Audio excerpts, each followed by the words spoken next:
आज corporate law में विशेष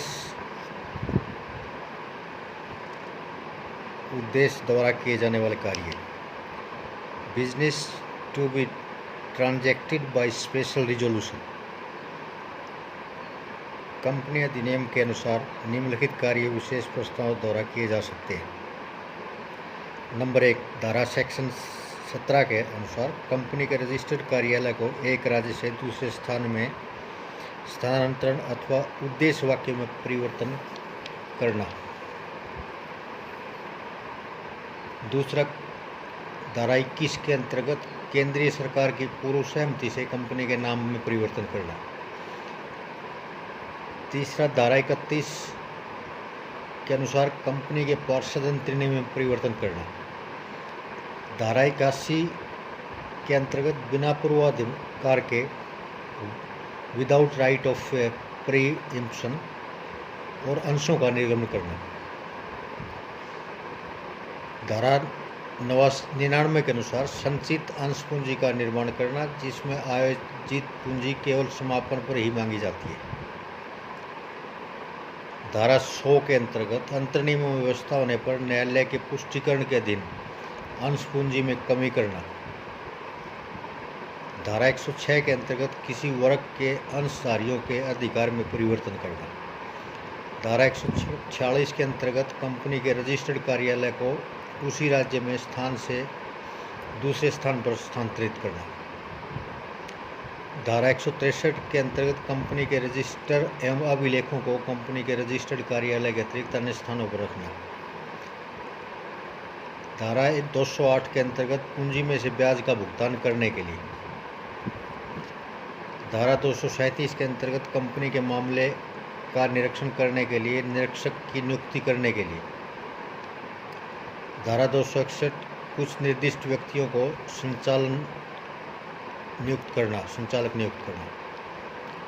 धारा 309 अंतर्नियमों में व्यवस्था के अधीन संचालकों का पारिश्रमिक निर्धारित करना। धारा 314 किसी संचालक को लाभ तथा स्थान ग्रहण करने की अनुमति देने के लिए। धारा 323 संचालकों का दायित्व असीमित करने के लिए। धारा 370 इसी प्रबंध के अंतर्गत कंपनियों को ऋण देने के लिए या प्रतिभूति देने के लिए। धारा 433 कंपनी के समापन के लिए न्यायालय को आवेदन करने के लिए। धारा 484 कंपनी के ऐच्छिक समापन के लिए।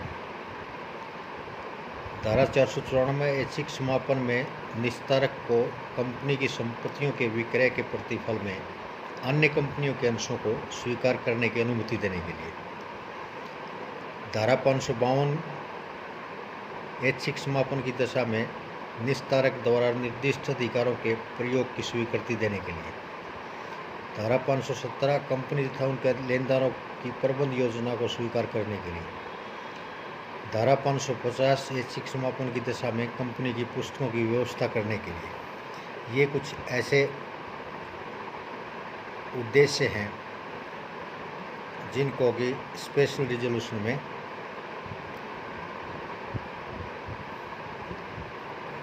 द्वारा किया जा सकता है या विशेष प्रस्ताव द्वारा इसको किया जा सकता है।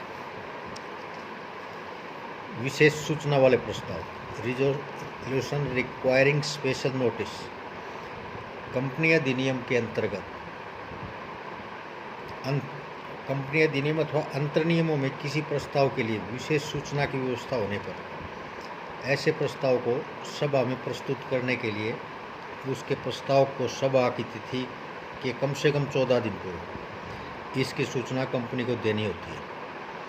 ऐसा प्रस्ताव साधारण अथवा विशेष दोनों ही प्रकार का हो सकता है।